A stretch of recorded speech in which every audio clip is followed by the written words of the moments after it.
ఓం నమో వెంకటేశాయ. అఖిలాండకోటి బ్రహ్మాండ నాయకుడైన శ్రీ శ్రీనివాస పరబ్రహ్మ యొక్క దివ్యానుగ్రహ విశేషం చేత తిరుమల తిరుపతి దేవస్థానం వారు నిర్వహించే అనేక ధార్మిక కార్యక్రమాల్లో భాగంగా ప్రతిరోజు మనం శ్రీమన్ మహాభారతాంతర్గత అరణ్య పర్వంలోని విశేషాలను లోమశ మహర్షి గారు వివరిస్తే వాటిని మనం యథాశక్తిగా వింటూ ఉన్నాము. ఈరోజు ప్రవచన కార్యక్రమాన్ని మనం మంగళ పద్యాన్ని పలుకుతూ ప్రారంభించుకుందాం. నారాయణం నమస్కృత్య నరం చైవ నరోత్తమం దేవీం సరస్వతీం వ్యాసం తతో జయముదీరయేత్. శ్రీ గురుభ్యో నమః. హరి ఓం. అష్టావక్ర మహర్షి గారు తన తండ్రి అయినటువంటి కహోడ మహర్షిని నీటిలో ముంచి వేసిన జనకరాజ ఆస్థాన పండితుడైనటువంటి వంది అని చెప్పబడే ఒక గొప్ప పండితుడిని నిగ్రహించడం కోసం విదేహ పట్టణానికి తన మేనమామ అయినటువంటి శ్వేతకేతువుతో సహా వచ్చాడు. వచ్చిన తర్వాత యజ్ఞవాటంలోని ప్రధాన తత్వ చింతన జరిగేటువంటి వేదిక ఏదైతే ఉంటుందో అక్కడికి వెళ్తూ ఉన్నాడు. వెళ్ళే సందర్భంలో ఒక ద్వారపాలకుడు అతన్ని ఆపాడు. ఆపినప్పుడు ఒక ద్వారపాలకుడు ఒక చిన్న సవాలును కూడా విసిరాడు. ద్వారపాల ఉవాచ సరస్వతీ మీరయ వేదజుష్టాం ఏకాక్షరం బహురూపాం విరాజం అంగాత్మానం సమవేక్ష స్వబాలం కిం శ్లాఘసే దుర్లభో వై మనీషీ. హే అర్భక, హే బాలక, నీ గురించి నీవేదో పెద్ద పెద్ద మాటలు చెప్పుకున్నావు, కానీ జ్ఞాని అయిన వాడు దొరకడం అనేది చాలా దుర్లభము. నీవంత జ్ఞానివైతే ఒకే అక్షరంలో ఉండేటువంటి పరమాత్మ యొక్క మాహాత్మ్యాలని చెప్పమని తను ప్రశ్నించాడు. అష్టావక్ర మహర్షి గారు చాలా గొప్ప వేద విద్వాంస అయినందువలన ఓమితి బ్రహ్మ అని చెప్పిన విధంగా ఓంకారమే అనగా ప్రణవమే పరబ్రహ్మ ప్రధాన ప్రతిపాదకము. అందులోనూ కూడా ఏకాక్షరము, కానీ బహ్వక్షరాలు అందులో ఉంటాయి. ఆ ప్రణవమే సమస్త వేదాత్మకము మరియు ఏకాక్షరము, కానీ బహ్వర్తమైనటువంటి అనేక వేదాల యొక్క అర్థం కూడా అని చెప్పారు. కాబట్టి అటువంటి ఓంకారాన్ని సమాధానంగా చెప్పారు. చెప్పిన తర్వాత ఇక అష్టావక్ర మహర్షి గారు ఇంకొక మాటను కూడా అంటున్నారు. అంటే ఇక్కడికి మనం ఏమనుకోవాలంటే ఆ ద్వారపాలకుడిని దాటి అష్టావక్ర మహర్షి గారు ఇంకొక ద్వారపాలకుడి దగ్గరికి వెళ్ళారు. వెళితే అతను కూడా ఆపాడు. ఆపినప్పుడు అతనికి చెప్పారు, నేను ఈ విధంగా వంది అని చెప్పబడే ఎవరైతే పండితుడు ఉన్నాడో ఆ పండితుడితో నేను వాదాన్ని చేయాలి, నన్ను పంపమన్నాడు. ద్వారపాలకుడు, నిన్ను పంపలేమయ్యా, ఎందుకంటే నీవింకా బాలకుడివి, నీవింకా చిన్నవాడివి. ఆ వంది అని చెప్పబడే పండితుడు ఎవరైతే ఉన్నారో చాలా పెద్దవాడు, అతన్ని నిగ్రహించడంలో నీకు సామర్థ్యం ఉన్నదా అని ప్రశ్నిస్తే అష్టావక్ర మహర్షి గారు ఈ విధంగా చెబుతున్నారు. అష్టావక్ర ఉవాచ నగ్నాయతే కాయవృద్ధ్యా వివృద్ధిం యథాష్టశీలా శాల్మలే సంప్రవృద్ధా హ్రస్వోల్పకాయ ఫలితో వివృద్ధో యశ్చాపలస్తస్య సవృద్ధ భావః. అసలు వృద్ధులని ఎవరని అంటారయ్యా? జ్ఞానవృద్ధులని. వారికి వయస్సుతో సంబంధం లేదు. నగ్నాయతే కాయవృద్ధ్యా వివృద్ధి. మనం పెరిగామని చెప్పడానికి దేహం ఒక్కటే సరిపోదు. అనగా దేహంతో మనం కాస్త పొడవైతే లేకపోతే లావైతే మనం పెద్దవాళ్ళమని చెప్పుకోకూడదు. ఎందుకు అంటే బూరగ చెట్టు ఉన్నది. ఉదాహరణ చెబుతున్నారు అష్టావక్ర మహర్షి గారు. బూరగ చెట్టు ఉంది. ఆ బూరగ చెట్టులో పెద్ద పెద్ద కాయలు కాస్తాయి. ఆ కాయల్లో దూది లాంటి ఒక పదార్థం ఉంటుంది. చెట్టు అయితే చాలా పొడుగ్గా ఉంటుంది, కాయలు చూడడానికి కూడా బాగా గట్టిగా ఉంటాయి. అందులో పత్తిలాగా ఉంటుంది, కానీ ఆ పత్తి దేనికి పనికి రాదు. అంటే ఇంత పెద్ద చెట్టు పెరిగింది, కానీ ఆ చెట్టు వలన ఏం ఉపయోగం ఉన్నది? ఎలాగైతే పెద్ద బూరుగు చెట్టు, అందులో ఫలించినటువంటి ఫలాలు, అందులో ఉండేటువంటి దూదితో ఎటువంటి ఉపయోగం లేదో, అలాగే శరీరం ద్వారా పెరిగిన వారికి పెరిగాము, వారిని పెద్దవారిని మనం గమనించకూడదయ్యా, అలా పరిగణించకూడదు. కానీ హ్రస్వః అల్పకాయః ఫలితో వివృద్ధః. చాలా పొట్టిగా ఉండొచ్చు, చిన్నగా ఉండొచ్చు. అల్పకాయః కానీ ఫలితః, అనేక ఫలాలను ఇస్తుందంటే ఆ చెట్టుని మాత్రం మనం ఎక్కువగా గౌరవిస్తూ ఉంటాం. బూరుగ చెట్టు, పెద్ద బూరుగ చెట్టు ఉన్నది, దాని పక్కనే ఒక మామిడి చెట్టు కూడా ఉంది. బూరుగ చెట్టుకి దాని ఎత్తుకి సమానంగా లేనప్పటికీ కూడా, అందులో సగానికి ఉన్నప్పటికీ కూడా ఇందులో అధికమైనటువంటి ఫలాలు వస్తున్నాయి. కాబట్టి ఏ విధంగా అయితే ఈ మామిడి చెట్టుకే మనం ఎక్కువ ఆదరణ ఇస్తూ ఉంటామో, ఆ మామిడి చెట్టుకే ఇంకా పండ్లు రావాలి అనే ఒక ఆశతో మనం అందులోనే ఎక్కువ, ఆ చెట్టుకి ఎక్కువ నీటిని వేయడం, లేకపోతే ఇతర గోమయాది పదార్థాలను వేసి దాన్ని ఎంత శ్రద్ధగా అయితే పెంచుతామో, అలాగే వివృద్ధ ఫలితో వివృద్ధ యశ్చాఫలస్తస్య నవృద్ధ భావ, ఏదైతే ఫలాన్ని ఇవ్వదో ఆ చెట్టుకి నేను పెద్దవాణ్ణి అని ఎందుకు దానికి గౌరవాన్ని ఇవ్వాలి? పంట లేని దానికి పెద్దతనము కలగదు అని అష్టావక్ర మహర్షి గారు చెప్పారు. మనం కూడా శతకంలో వింటూనే ఉంటాం, గంగి గోవు పాలు గరిటెడైనా చాలు అని. అనగా ఆవు పాలు ఇంతున్నా కూడా చాలు, కానీ గాడిద పాలు ఒక కుండ నిండా ఉంటే ఏం ఉపయోగం? అలాగే ఇక్కడ కూడా అష్టావక్ర మహర్షి గారు ఎక్కడైతే జ్ఞానం ఉంటుందో, జ్ఞానం ద్వారా పెరిగినటువంటి పెద్దరికం ఎక్కడైతే ఉంటుందో అదే పెద్దరికమయ్యా. శరీరం ద్వారా ఏదో పెద్దగా ఉన్నారంటే దాన్ని పెద్దరికమని అనరు అని చక్కని సమాధానాన్ని ఇచ్చారు. ఇచ్చిన తర్వాత ఆ ద్వారపాలకుడు ఇంకొక మాటను కూడా చెబుతున్నాడు. ద్వారపాల ఉవాచ వృద్ధేభ్యగే వేహ ఇమతిం స్మ బాల గృహంతి కాలేన భవంతి వృద్ధాః నహి జ్ఞానమల్పకాలేన శక్యం కస్మాత్ బాలః స్థవిరైవ ప్రభాషసే. చూడ్డానికి చాలా చిన్నవాడిగా ఉన్నావు, కానీ నీ గురించి ఇన్ని గొప్ప మాటలు ఎందుకు పలుకుతూ ఉన్నావు?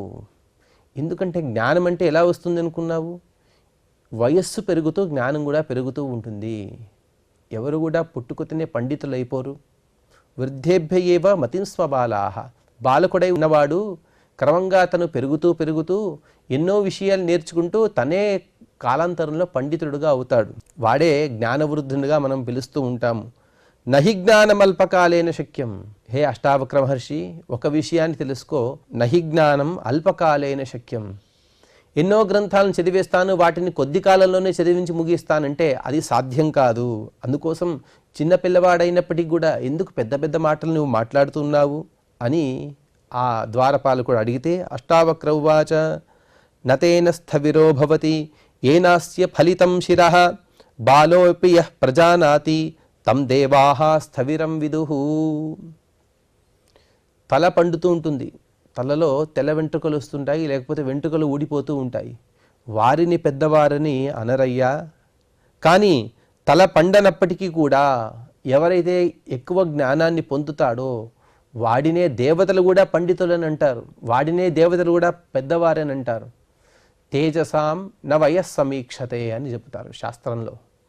ఎవరైతే తేజస్సంపన్నులు ఉన్నారో, ఎవరైతే జ్ఞాన సంపన్నులు ఉన్నారో వారికి వయస్సు అనేది వారికి ప్రమాణం కాదు. అనగా వీరు పెద్దవారు, వీరు చిన్నవారు అని చెప్పడానికి వయస్సు అనేది ప్రమాణం కాదు, కానీ జ్ఞానమే అది కొలతగా ఉంటుంది. ఎవరికి ఎక్కువ జ్ఞానం ఉంటుందో వారిని పెద్దవారిగా మనం చూస్తూ ఉంటాం. ఎన్నో సభల్లో కూడా మనం చూస్తూ ఉంటాం. వేదాంత విజ్ఞాన సునిశ్చితార్థ సన్యాస యోగాద్యతయ శుద్ధ సత్వాహ. ఎందరో పెద్ద వారందరూ కూడా ఉంటారు వయస్సులో, వారందరూ కూడా కింద కూర్చొని ఉంటారు. కాదు వేదాంతం యొక్క నిశ్చిత జ్ఞానాన్ని పొంది ఆ పరమాత్మ యొక్క సాన్నిధ్యాన్ని కోరుతూ ఎవరైతే సన్యాసాశ్రమాన్ని తీసుకుంటారో వారికే పెద్ద స్థానాన్ని ఇస్తూ ఉంటాం. ఎందుకంటే వారి జ్ఞానమే అక్కడ కారణము, వారి బుద్ధి, వారి ఆలోచన శక్తి, వారి విచారధార అక్కడ కారణంగా ఉంటుంది. కాబట్టి అలాగే నేను చూడ్డానికి చిన్నవాడిగా ఉండొచ్చు, కానీ నేనే పెద్దవాడిని, కాబట్టి నన్ను లోపలికి పంపమని ఆ అష్టావక్ర మహర్షి గారు అంటూ, నహాయైర్న ఫలితైః నవిత్తేన నబంధుభిః ఋషయశ్చక్రియే ధర్మం యోనూచానః సనో మహాన్. పెద్దవారిగా ఎప్పుడు ఎలా అవుతారు అంటే వయస్సు పెద్దదవడం వలన పెద్దవారిగా మారిపోరు, తల పండటం కాదు. ఎందుకంటే ఈ కాలంలో అయితే చిన్నపిల్లలకు కూడా తల వెంట్రుకలు పండుతూ ఉంటాయి. ఆ తల పండటం వలన కూడా పెద్దవారిని అనిపించుకోరు. లేకపోతే నవిత్తేనా, ఏదో ధనం ఉంది కాబట్టి వారిని పెద్దవారిని అనుకోకూడదు. నబంధుభిహి, ఏదో నా బంధువని పైన కూర్చోబెట్టలేం కదా. ఈ కాలంలో అయితే అవన్నీ కూడా జరుగుతూనే ఉన్నాయి. ఒక విత్తం ఉంటే చాలు, లేకపోతే అధికారం ఉంటే చాలు, లేకపోతే అధికార గణం యొక్క బంధువు అయితే చాలు, వారిని పెద్దవారిగా పరిగణిస్తూ ఎక్కడెక్కడో పై స్థానాల్లో కూర్చోబెడుతూ ఉంటారు, అర్హత లేకున్నా కూడా. కానీ నిజమైన అర్హత అనేది ఏమి అంటే అది విత్తము కాదు, బాంధవ్యము కాదు, లేకపోతే తల పండటం కాదు, ఇవేవి కాదు కానీ ఋషయశ్చక్రిరే ధర్మం. ఎవరైతే ఋషులు అంటే ఋషజ్ఞానే, ఎవరైతే జ్ఞానం గురించి తహతహ పడుతూ జ్ఞానం కోసం పరితపిస్తూ అనేక సంవత్సరాల వరకు తపస్సుని చేసి గొప్పదైనటువంటి తత్వజ్ఞానాన్ని పొందుతారో యోనూచానః సనో మహాన్. ఎవరైతే అనూచాన ధర్మాన్ని పాటించారో, ఇక్కడ అనూచాన ధర్మం అంటే ఏమి అనే విషయాన్ని ఛాందోగ్య ఉపనిషత్తులో చెబుతూ సహద్వాదశ వర్ష ఉపేత్య చతుర్వింశ సర్వాన్ వేదాన్ అధీత్య మహామనాః అనూచానమాని స్తబ్ధయేయాయ అని ఛాందోగ్యోపనిషత్తు అనూచాన శబ్దానికి అర్థం చెబుతోంది. అనూచానాని ఎవరినంటారుంటే ఎవరైతే 12 సంవత్సరాల వరకు తను వేదాధ్యయనాన్ని చేస్తాడో, 12 సంవత్సరాలు అనేది ప్రధానం కాదు కానీ సమస్తమైన వేద భాగాన్ని అధ్యయనం చేస్తాడో, సమస్తమని చెప్పకూడదు, ఇప్పుడు ఎంతైతే ఉపలబ్ధి ఉన్నదో అంతటి వేద భాగాన్ని, లేకపోతే 24 సంవత్సరాలైన వేద భాగాన్ని అధ్యయనం చేస్తాడో, అందులోనూ కూడా గురు శుశ్రూష చేస్తూ ఆచార్యునికి అంతేవాసిగా ఉంటూ ఆచార్యునికి ప్రియుడై అతని ప్రీతి పాత్రుడై అతని ద్వారా వేదాది సమస్త శాస్త్రాలను అధ్యయనం చేస్తూ అందులోనూ కూడా షడంగ సహితమైనటువంటి వేదాలను అధ్యయనం చేయాలి.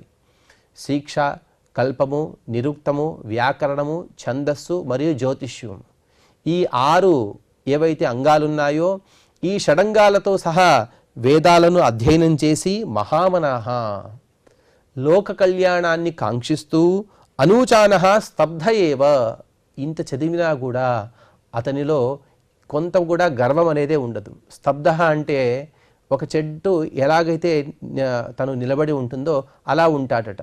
అంటే అతనికి గౌరవం కానీ అభిమానం కానీ ఎక్కువ అపేక్ష అనేదే ఉండదు. నేను వచ్చాను, నేను ఇన్ని వేదాలు చదివాను, నేను ఇంత తపస్సును చేశాను, నాకు ఇంత గౌరవం ఇవ్వండి అని ఎక్కడా కూడా తను అడగడు. కానీ అతన్ని చూసిన వెంటనే మనమే గౌరవం ఇవ్వాలి అలా ఉంటాడు. తనకు అయితే అటువంటి అపేక్ష ఉండదు. స్తబ్ధ, అటువంటి వాడే అనూచానుడు. ఆ అనూచానుడని అతన్ని ఋషులు చెప్పారు అని అష్టావక్ర మహర్షి గారు చెబుతూ, అటువంటి అనూచానుడిని నేను కూడా వేదాధ్యయనాన్ని చేశాను అంటే ఇక్కడ తను చెప్పుకోవడం ఎందుకు అంటే తన గురించి ఆ ద్వారపాలకుడికి తెలియటం లేదు. ఏదో అహంకారంతో అష్టావక్ర మహర్షి గారు చెప్పటం లేదు కానీ నా శరీరంలో 8 వక్రాలైతే ఉన్నాయి, నేను చూడ్డానికి చాలా చిన్నవాడిగా ఉన్నాను, కానీ నేను పూర్వజన్మలోనే ఎన్నో వేదాలను చదివేశాను, కాబట్టి నన్ను అనూచానుడుగా నీవు తెలుసుకుంటూ నన్ను లోపలికి అనుమతించమని అతను అడుగుతూ ఉన్నాడు. దిదృక్షురస్మి సంప్రాప్తః వందినం రాజసంసది నివేదయస్వ మాం ద్వాస్థ రాజ్ఞే పుష్కరమాలినే. నేను ఎందుకోసం వచ్చాను అంటే దిదృక్షు, మీ ఆస్థానంలో ఉండేటువంటి ఎవరైతే వందినం రాజసంసది, ఆ రాజుగారి ఆస్థానంలో ఉండేటువంటి వంది అనే పండితుడు ఉన్నారు కదా, ఆ పండితుడిని చూడడం కోసం నేను వచ్చాను. అలాగే నేను ఇక్కడికి వచ్చానని మీ రాజుగారికి చెప్పమని అన్నాడు. ఏదో రాజుగారికి చెప్పమని చెప్పుంటే బాగుండేది. అతనికి ఒక విశేషాన్ని కూడా చెబుతాడు. పుష్కరమాలినే, బంగారు గొలుసులు వేసుకున్నాడు, అనగా హారాలు, కేయూరము, కంకణము ఇత్యాది అనేక సువర్ణ ఖచ్చితమైనటువంటి అనేక ఆభరణాలను ధరించిన మీ రాజుగారికి, అంటే మీ రాజుగారి యొక్క ఆస్థానంలో ఎన్నో అధర్మాలు చేసేటువంటి ఆ వంది అనే పండితుడు ఉన్నాడు, ఆ పండితుడిని నిగ్రహించడం కోసం నేను వస్తున్నాను. అన్ని అధర్మాలు చూస్తూ మీ రాజుగారు భోగభాగ్యాలలో తులతూగుతున్నారు, అతనికి ఎటువంటి స్పృహ అనేదే లేదు అని అష్టావక్ర మహర్షి గారు చెప్పకనే చెబుతూ ఉన్నారు. ద్రష్టాస్యద్య వదతోస్మాన్ ద్వారపాల మనీషిభిః సహవాదే వివృద్ధేతు వందినం చాపి నిర్జితం. హే ద్వారపాలక, ఇంతదాకా కూడా వంది గెలిచాడని నీవు వింటూ ఉంటావు, కానీ ఈరోజు నీవు చూస్తావు ఏమిటి అంటే సహవాదే వివృద్ధేతు వందినం చాపి నిర్జితం. నాతో వాదోపవాదాలు జరిగిన తర్వాత నేను గెలుస్తాను, మీ వంది అనే ఆ పండితుడు ఓడిపోతాడు, దీన్ని నీవు కళ్ళారా చూస్తావు. అంత జ్ఞానం లేకుండా ఏదో ఊరికనే మాటలు కాదు ఇవన్నీ కూడా. ఆ జ్ఞానపూర్ణమైనటువంటి అంటే నిండు కొండ తొణకదు అని మనం అంటూ ఉంటాం కదా, అటువంటి నిండు కుండగా ఉండేటువంటి అష్టావక్ర మహర్షి గారు గంభీరంగా ఈ మాటలను మాట్లాడుతున్నారు. ఈ మాటల్లో ఎటువంటి దౌష్ట్యతనం లేదు, ఎటువంటి అహంకారపూరితమైనటువంటి మాటలు కాదు, కానీ ఒకచోట బాధ ఉన్నది. తన తండ్రి గారిని ఎలాగైనా విడిపించాలి, అలాగే తను వాదం చేసి ఆ వందిని ఓడించాలి అనే ఒక తహతహతో వారు ఇటువంటి మాటలను చెబుతూ ఉన్నారు. అలాగే పశ్యంతు విప్రాః పరిపూర్ణ విద్యాః సహైవ రాజ్ఞా సపురోధ ముఖ్యాః ఉతాహో వాప్యుచ్యతాం నీచతాం వా తూష్ణీం భూతేష్వేవ సర్వేష్వథాద్య. ఎందరో విద్యలో ఆరితేరిన బ్రాహ్మణోత్తములు ఇక్కడున్నారు, ఎందరో రాజులున్నారు. ముఖ్యులైనటువంటి రాజుకు అత్యంత ఆప్తులైనటువంటి పురోహితులందరూ కూడా ఇక్కడ ఉన్నారు. కానీ వారందరూ కూడా నోరు మూసుకుని కూర్చున్నారు. కానీ ఈరోజు చూపిస్తాను, నేను పెద్దవాడినో వంది అనే పండితుడు పెద్దవాడో. అంటే ఇంతదాకా కూడా ఆ వంది ఆడినదే ఆటగా ఉన్నది. ఆ వంది ఎటువంటి వాదన చేస్తూ అతను గెలిస్తే అతను గెలిచాడని అనుకుంటూ అందరిని నీటిలో ముంచివేస్తున్నారు. కానీ ఇంతమంది నీటిలో మునిగిపోతున్నారనే బాధ ఎవరిలో కూడా లేదు. అదే విషయాన్ని అష్టావక్ర మహర్షి గారు చెబుతూ, ఇంత గొప్ప గొప్ప వేదాంతాలను వీరందరూ కూడా చదివారు కదా, ఇంత గొప్ప పాండిత్యాన్ని పొంది కూడా మీ పాండిత్యానికి ఏమి ఉపయోగం ఉన్నది? ఎందరో బ్రాహ్మణోత్తములు జ్ఞానులు వీరందరూ కూడా నీటిలో మునిగి ఉంటే మీరందరూ కూడా చూస్తూ ఏం చేస్తూ ఉన్నారు? కానీ ఈరోజు నేను చూపిస్తాను మీకు, నేను పెద్దవాడినో ఆ వంది అనే పండితుడు పెద్దవాడు అని ఇంత చెబితే, అందుకు ద్వారపాలకుడు కాస్త తగ్గినవాడి ఒక మాట అంటున్నాడు. కథం యజ్ఞం దశవర్షో విశేస్త్వం వినీతానాం విదుషాం సంప్రవేశం ఉపాయతః ప్రయతిష్యే తవాహం ప్రవేశనే కురు యత్నం యథావత. ఇన్ని మాటలు మాట్లాడిన తర్వాత ఆ ద్వారపాలకుడికి కాస్త మనస్సు కరిగినదై తను అంటున్నాడు, సరేనయ్యా, నీవు చెప్పే విషయాలన్నీ కూడా వాస్తవమే, కానీ నీ వయసు ఇంకా 10-12 మధ్యనే. ఇంత చిన్నవాడిని నేను పైకి పంపిస్తే నా గురించి అందరూ ఏమని అనుకుంటారు? అటువంటి నీవు ఆ యజ్ఞవాటానికి ఎలా ప్రవేశించగలవు? ఎందుకంటే లోపలికి ఎవరికి ప్రవేశం ఉంటుంది? ఎవరైతే వినయ సంపన్నులో, ఎవరైతే కాస్త వయస్సు పైబడిన జ్ఞానాన్ని పొంది ఉంటారో, లేకపోతే వయస్సు పైబడిన వారుగా కనబడుతూ ఉంటారో. కనీసం నీవైతే అలా కనబడటం లేదు, ఇంకా చిన్నపిల్లవాడిగా ఉన్నావు, నిన్ను నేను లోపలికి ఎలా పంపించగలను అని చాలా మథనపడ్డాడట. మథనపడుతూ ఉపాయతః ప్రయతిష్యే, ఏదో ఒక ఉపాయంతో నేను ప్రయత్నించి నిన్ను లోపలికి పంపుతాను. లోపలికి పంపడం అనేది ముఖ్యం కాదు, కానీ ఆ ఇంద్రద్యుమ్న రాజుని కలవడం అనేది గొప్పది. అదే ప్రధానమైనటువంటి ఉద్దేశం. అందుకోసం ఆ ఉపాయంతో నిన్ను నేను లోపలికి పంపిస్తానని కాస్త ఆలోచించి ఏదో పని పైన ఆ రాజుగారు ఇలా బయటికి వచ్చారట. ఆ తత్వజ్ఞాన సమ్మేళనం జరిగేటువంటి వేదిక నుండి కాస్త ఇలా బయటికి వచ్చిన తర్వాత వెంటనే ఈ రాజుగారి దగ్గరికి అష్టావక్ర మహర్షి గారిని అక్కడిని పంపించారు. ఎందుకంటే ఆ వేదిక పైన పంపిస్తే అందరూ ఈ ద్వారపాలకుడిని దూషిస్తారు కాబట్టి ఆ దూషణ నాకు అవసరం లేదు. అందుకోసం కానీ రాజుగారిని కలవాలి, అందుకోసం రాజుగారే ఇటువైపు ఏదో పని కోసం వచ్చినప్పుడు ఆ రాజుగారిని కలవమని అష్టావక్ర మహర్షి గారిని పంపించిన ద్వారపాలకుడు పంపించేశాడు. పంపించిన తర్వాత అష్టావక్ర మహర్షి గారు వెళ్ళి ఆ రాజుగారితో మాట్లాడుతూ ఉన్నారు. భోభో రాజన్ జనకానాం వరిష్ఠ త్వం వై సామ్రాట్ వై సర్వం సమృద్ధం త్వం వా కర్తా కర్మణాం యజ్ఞయానాం యయాతిరేకో నృపతిర్వా పురస్తాత్. భోభారాజన్, భో అనేది సంస్కృతంలో సంబోధన సూచకం. హే రాజా, హే రాజుగారు, మీరు జనకానాం వరిష్ఠ, జనక వంశంలో చాలా పెద్దవారు. కానీ 90 సామ్రాట్ వై సర్వం సమృద్ధం, మీరు చక్రవర్తి గారు, మీ దగ్గర అన్నీ కూడా సమృద్ధంగా ఉన్నాయి, ధనధాన్యాది సంపదలు సమృద్ధంగా ఉన్నాయి. మీరు గొప్ప గొప్ప యజ్ఞాలు చేస్తున్నారు. తొంబా కర్త కర్మణానాం యజ్ఞయానం, ఎన్నో యజ్ఞాలను చేయిస్తూ ఉన్నారు. కానీ ఒక మాట చెబుతాను, మీరు రెండవ వారు అని చెప్పాడు. అంటే అందరికన్నా మీరే గొప్ప అని చెప్పట్లేదు, కానీ మీకన్నా ఒకే ఒక వ్యక్తి యజ్ఞాన్ని చాలా శ్రద్ధగా గొప్పగా చేశారు. వారు ఎవరంటే యయాతిరేకో నృపతిర్వా పురస్తాత్, మీకన్నా గొప్ప యజ్ఞాన్ని చేసిన వారు యయాతి మహారాజు గారు మాత్రమే.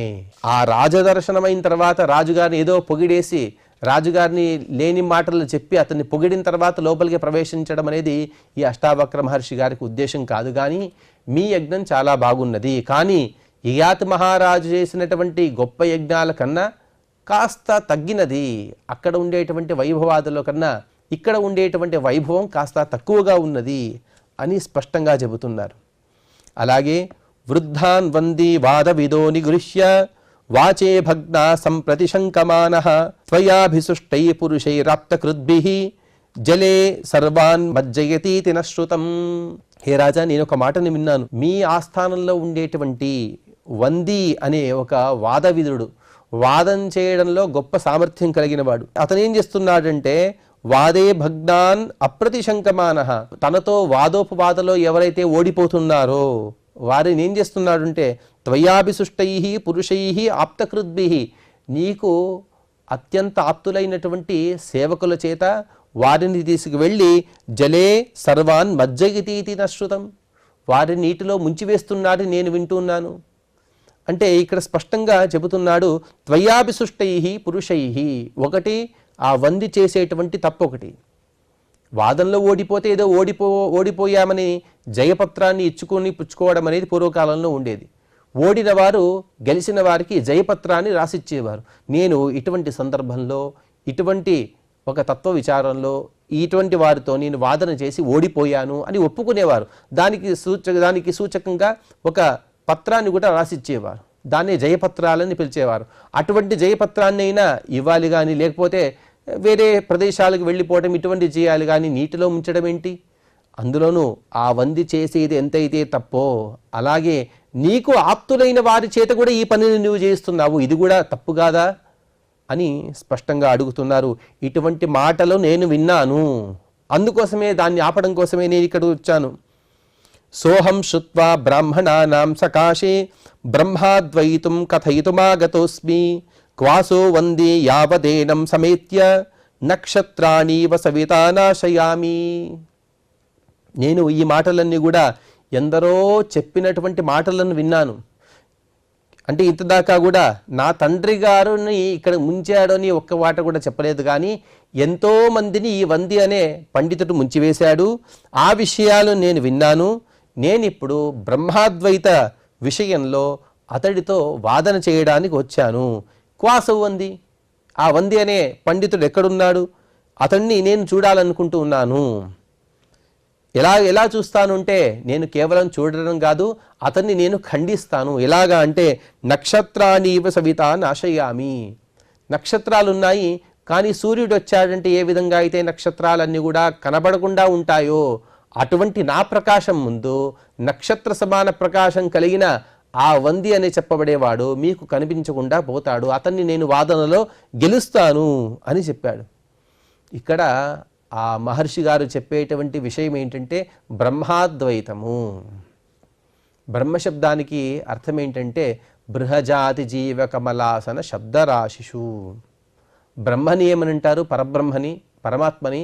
బృహంతో హ్యస్మిన్ గుణాః, ఎవరి యందైతే అనంత కళ్యాణ గుణగణాలు ఉన్నాయో అటువంటి గుణపూర్ణుడైనటువంటి ఆ పరమాత్మ ఒక్కడే. ఆ పరమాత్మ ఒక్కడే ఈ సృష్టియాదులను చేస్తాడు అనే విషయాన్ని నేను ఇక్కడ చెప్పబోతున్నాను. అంటే పరోక్షంగా ఎన్నో విషయాలను చెప్పినప్పటికీ కూడా ప్రత్యక్షంగా మాత్రం అన్ని శాస్త్రాలకి అన్ని వాక్యాలకు కూడా ఆ పరమాత్మ యొక్క సర్వోత్తమత్వమే ప్రధానమైనటువంటి లక్ష్యంగా ఉంటుంది. కాబట్టి ఆ పరమాత్మ యొక్క సర్వోత్తమత్వాది గుణాలను నేను ఇక్కడ ప్రతిపాదించడానికి వచ్చాను. కాబట్టి నాకు అవకాశం ఇవ్వండి, మీ వందిని కూడా నేను నిగ్రహిస్తాను, వాదనలో ఓడిస్తాను అని ఆ అష్టావక్ర మహర్షి గారు చెబితే అందుకు రాజోవాచ ఆశంససే వందినం వై విజేతుం అవిజ్ఞాయ వాక్యబలం పరస్య విజ్ఞాత వీర్యైశ్చక్యమేవం ప్రవక్తుం దృష్టశ్చాసో బ్రాహ్మణైర్వేదశీలైః.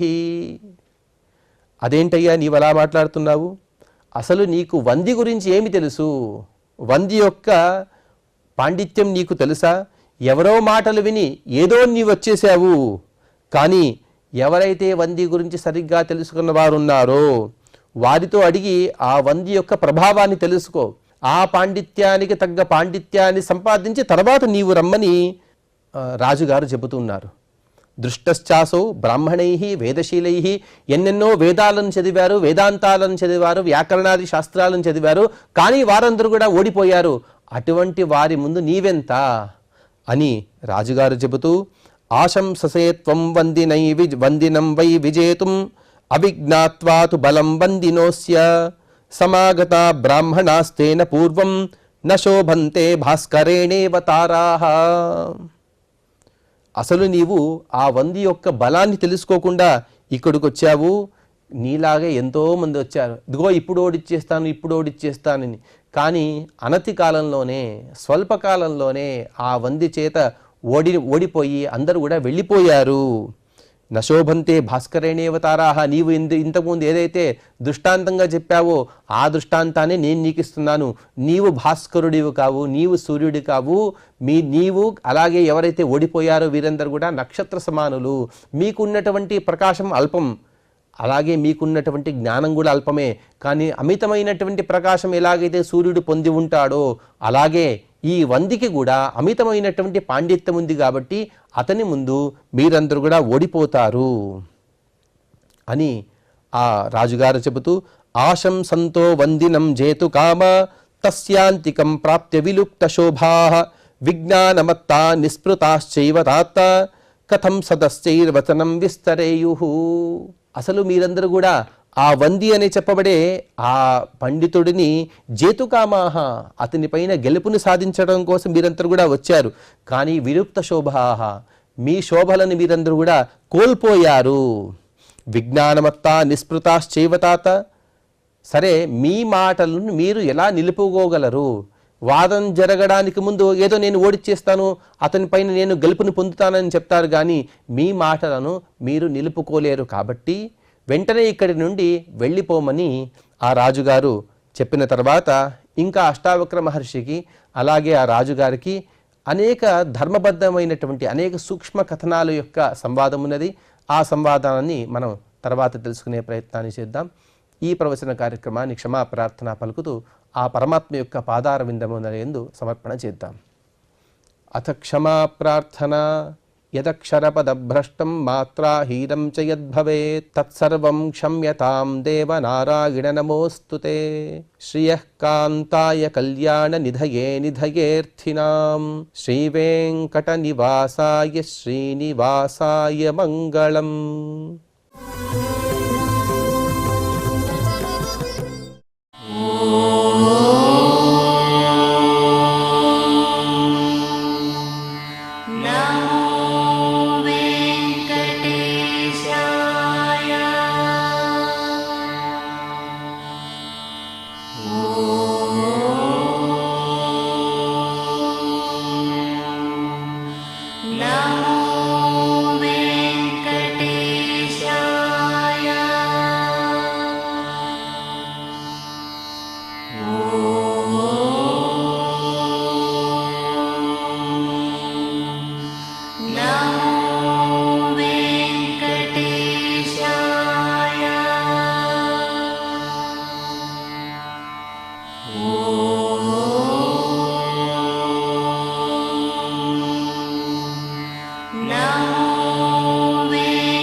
ఓం నమో